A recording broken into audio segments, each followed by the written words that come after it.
माझं नाव शोभा अमरसिंग राजपूत, स्वातंत्र्य सैनिक पाल्य 40 मी याकरता उपोषणाला बसलेले आहे की माझे जे भाऊ आहेत, ज्या बहिणी आहेत, 28 ऑगस्टच्या GR नुसार त्यांना 5000 जे सर्व्हिस करत होते, 5000 स्वातंत्र्य सैनिक पाल्य, त्यांना डायरेक्ट शासनाने कामावरून काढून टाकले।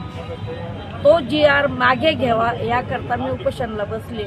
तसंच 1991च्या नुसार तो जो निर्णय त्यांनी विहित केला, म्हणजे गाय नाही धरत आहे, तो गाय धरले जावा आणि पुन्हा या 5000 स्वातंत्र्य सैनिकांच्या पाल्यांना कामावर घ्यावा आणि प्लस ज्यांनी नामनिर्देशन पत्र केलेले आहेत, ज्यांचे वय आता हे होऊन चालले, कोणी 6 महिन्याच्या अंतराने, कोणी 1 वर्ष, कोणी 1.5 वर्षाच्या अंतराने आता स्वातंत्र्य सैनिकांचे पाल्य आहेत की ज्यांचे वय आता या कालावधीत प्रतिभार होऊन जातील, त्यांना पण शासनाने नोकऱ्या द्यायलाच पाहिजे, द्याव्या नाही द्यायलाच पाहिजे, हा आमचा एक प्रमुख मागणी आहे।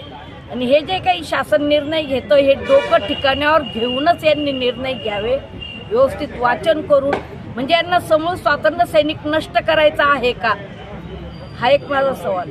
आपल्या उपोषणाला मराठवाड्यातून कोणकोणत्या भागातून लोक आलेले आहेत, किती संघटनांनी आपल्याला पाठिंबा दिलेला आहे? तसं म्हणायला गेलं तर पूर्ण मराठवाडा माझ्या पाठीशी आहे, संपूर्ण, एकाचं नाव नाही घेतले जाणार, संपूर्ण मराठवाडा प्लस माझे जळगाव जिल्ह्यातूनही काही आलेले आहेत, काही 40गावहून आलेले आहेत, पूर्ण महाराष्ट्रातून इथे आलेले आहेत आणि सगळ्यांचा अगदी चांगला प्रतिसाद आहे।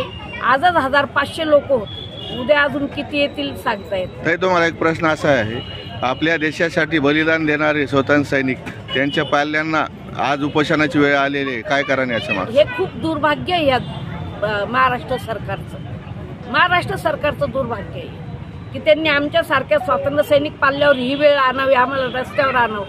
अजूनपर्यंत तर स्वातंत्र्य सैनिकांचा एकही पाल्य मला वाटतं अशा कडक उपोषणाला बसलेलं नाहीये। मी माझं कौतुक नाही करत आहे, पण ही वेळ शासनाने आणावी आमच्यावर, हे खूप मोठं दुर्भाग्य आहे आमचंही आणि शासनाचंही। बरं, आता मुख्यमंत्री येणार आहे शहरामध्ये, काय तुमचं शिष्टमंडळ मुख्यमंत्र्यांना भेटणार आहे? आमचं शिष्टमंडळ जोपर्यंत मुख्यमंत्री स्वतःहून इथं हे GR मागे घेत नाही, आम्हाला व्यवस्थितपणे आश्वासन देत नाही, त्यांनी लेखी द्यावं आम्हाला की आम्ही हा GR मागे घेणार आहोत, लेखी स्वरूपात आम्हाला पत्र द्यावं त्यांनी। तुम्हाला काय अपेक्षा आहे मुख्यमंत्र्यांकडून? काय हे जे आमच्या स्वातंत्र्य सैनिकांच्या जेवढ्या पण मागण्या आहेत ना, सगळ्या स्वातंत्र्य सैनिकांच्या, त्या त्यांनी पूर्ण कराव्या। यावेळेस आता काही दिवसासाठी जे सरकार 25 ते 30 दिवसानंतर आचारसंहिता लागणार आहे, काय अपेक्षा आहे तुम्हाला मुख्यमंत्र्यांकडून?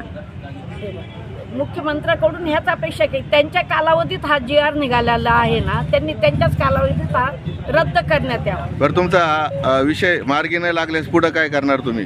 आता ते तर आमचे स्वातंत्र्य सैनिक मार्गी न लागण्यास म्हणजे आम्ही काय करायचं ते ठरवलेलेच आहे, इथून उठायचंच नाहीये। आपलं नाव? सगळ्यांची साथ आहे, त्याच्यामुळे इथून उठणारच नाही, मार्गी लावायलाच पाहिजे। आपलं नाव सांगा? शोभा अमरसिंग राजपूत।